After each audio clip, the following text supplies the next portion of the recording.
एक गुरुजी थे, प्रतिदिन भजन सत्संग करते हैं।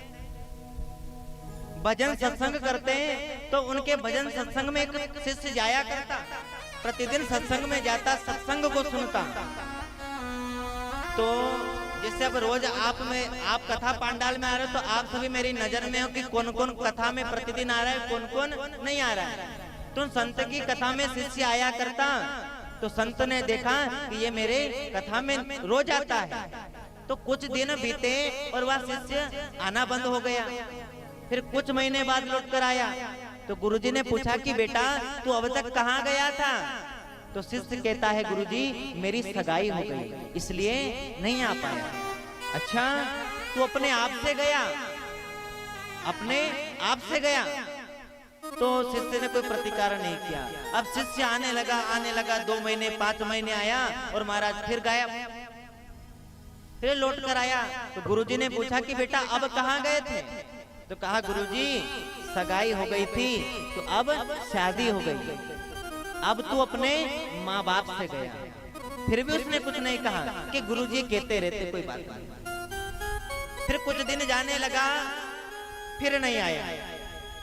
तो फिर जब लौटकर पुनः आया तो गुरुजी ने पूछा कि बेटा अब क्या कारण था कि तू कथा भवन में नहीं आ सका? तो बेटा कहता, वो शिष्य कहता है कि गुरुजी शादी हो गई तो अब बच्चे हो गए। तो कहा कि अब तू अपने आप से गया।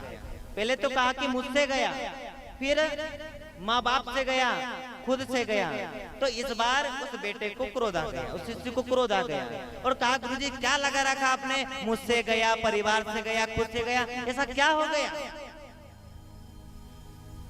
तो गुरुजी ने कहा कि देख बेटा, जब तक तेरी सगाई संबंध नहीं हुआ था तब तक तू प्रतिदिन मेरे सत्संग में आता था, लेकिन जब तेरी सगाई हुई तो जितना समय तुझे सत्संग में देना पड़ता था उतना समय उस परमेश्वरी को भी देना पड़ेगा।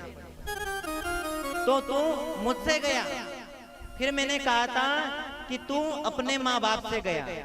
जब तक तेरी शादी नहीं हुई थी तब तक तेरे माता पिता के साथ तेरे अच्छे संबंध थे, लेकिन जब तेरा विवाह हो गया, जब घर में बहू आ गई, और बंधु आपने देखा होगा जब घर में बहू आ जाती है तो माँ बाप बेटे के बीच में कुछ दूरियां हो जाती है।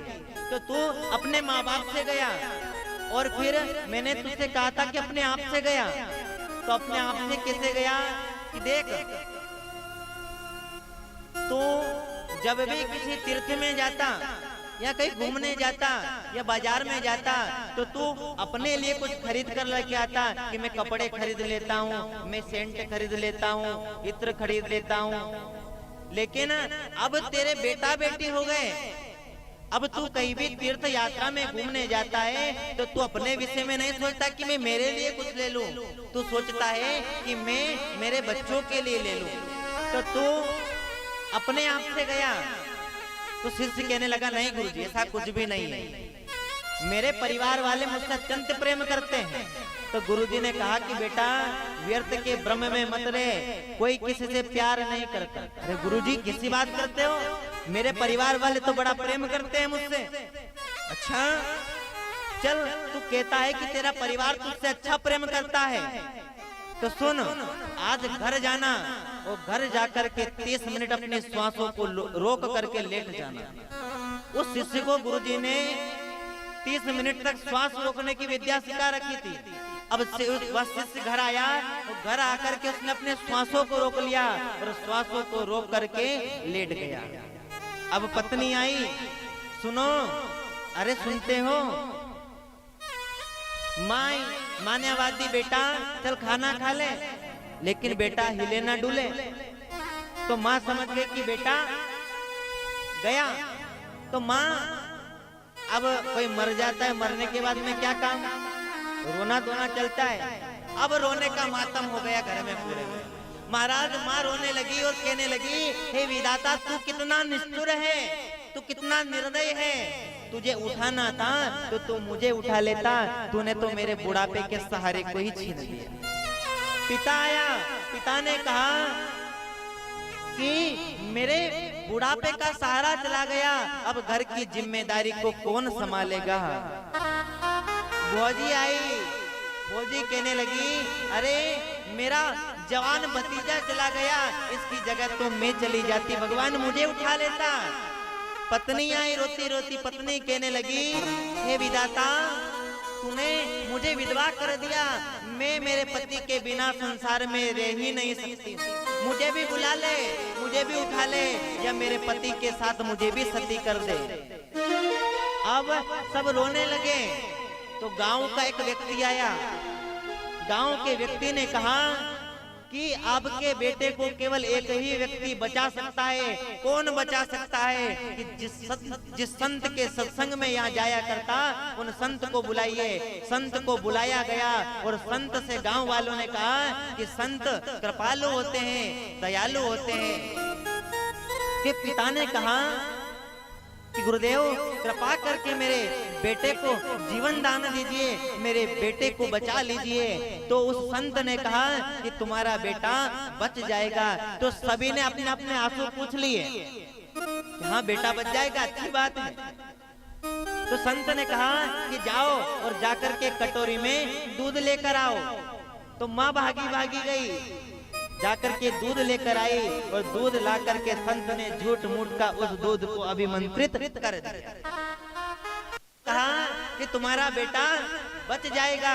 तो पिता कहने लगा, माँ कहने लगी, भौजी कहने लगी, हाँ हाँ गुरुदेव हम तो जानते थे कि संत करुणामय होते हैं, कृपालु होते हैं, इसलिए तो हमने आपको बुलाया है। तो संत कहने लगे कि पहले मेरी पूरी बात सुन लो कि यहाँ बच जाएगा, लेकिन जो मेरी हाथ में कटोरी में जो दूध है, इस दूध का पान जो करेगा उसकी मृत्यु हो जाएगी और यहाँ जीवित हो जाएगा।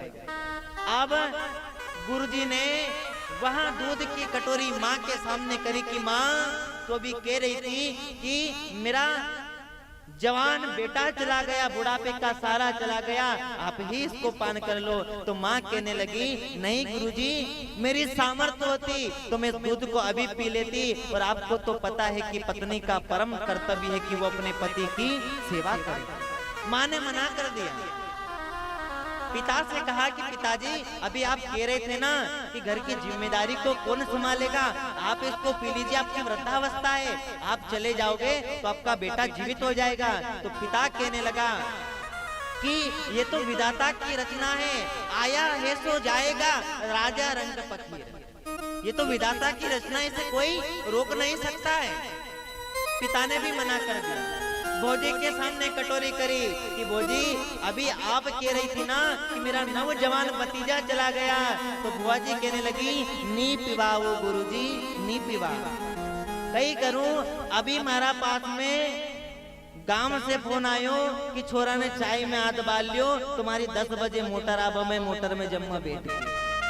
तो बुआ जी ने भी मना कर दिया मारा। अब पत्नी के सामने वहाँ दूध की कटोरी करी, पत्नी से कहा कि बेटी तू अभी कह रही थी ना कि मेरा पति चला गया और पति के बिना तो मैं जीवित नहीं रह सकती। तो पत्नी कहने लगी, अरे बाबा जी मेरा बाप अभी मरा थोड़ी है और ना मैं अभी बुढ़ी हुई हूँ, नौजवान हूँ, मेरा बाप मेरा दूसरा ब्याह करा देगा। पत्नी ने भी मना कर दिया।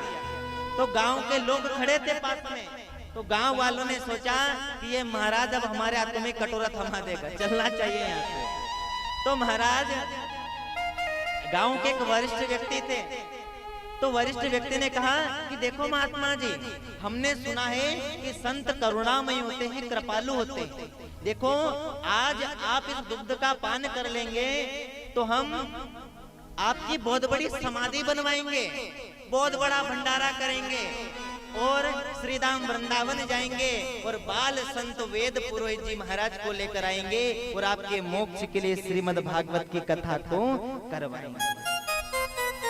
तो महाराज क्या हुआ, संत ने कहा कि कोई पी लो पया का पान लाल तेरा बच जाएगा, लेकिन कोई आगे नहीं बढ़ा। उस समय संत ने ही उस कटोरे के दूध को पी लिया और कहा कि पुत्र उठ जा, देख लिया तूने संसार, इस संसार में कोई किसी का नहीं है, ना माँ किसी की, ना बाप किसी का, ना पुत्र किसी का, ना सगे संबंधी किसी की, ना ये संप्रदाय किसी का, कोई किसी का नहीं है। केवल या तो भगवान ने एक परंपरा बना दी कि पृथ्वी पर माँ बाप होंगे, क्योंकि भगवान तो सृष्टि का पालन पोषण करता है। जन्म देने का काम कौन करता है? माँ करती है। पालन पोषण कौन करता है? पिता करता है। और जब शिष्य कोई उपद्रव करे या कोई गलत कर्म करे तो गुरु से दंड देता है। लेकिन बंधुओं, भगवान ने हमें खुश रहने के लिए 2 यंत्र दिए हैं, लेकिन हमने उन यंत्रों को बदल दिया। भगवान ने एक हमें दिया दिल और दूसरा दिया दिमाग, लेकिन हमने क्या किया? दिल तो लगा लिया संसार वालों में, संसार वालों को मनाते फिरते हैं। और दिमाग कहाँ लगाया? दिमाग मेरे परमात्मा में लगा दिया। जब किसी ब्राह्मण देवता ने, पंडित जी ने पर्चा बनाकर दे दिया कि महाराज ये सामान लेकर के आना है, तो हम जाएंगे दुकान वाले के पास और दुकान वाले से क्या कहेंगे? ये सबसे रद्दी से रद्दी कपड़ा निकालना। भगवान के लिए एक रद्दी, एक फटा कपड़ा। और आज हमारे घर पर हमारी बेटी को देखने के लिए, बेटे को देखने के लिए कोई बाहर से आ जाए तो महाराज 2-2 हजार 5-5 हजार की साड़ी ला करके दे दे हम। लेकिन हमने इन यंत्रों को बदल दिया।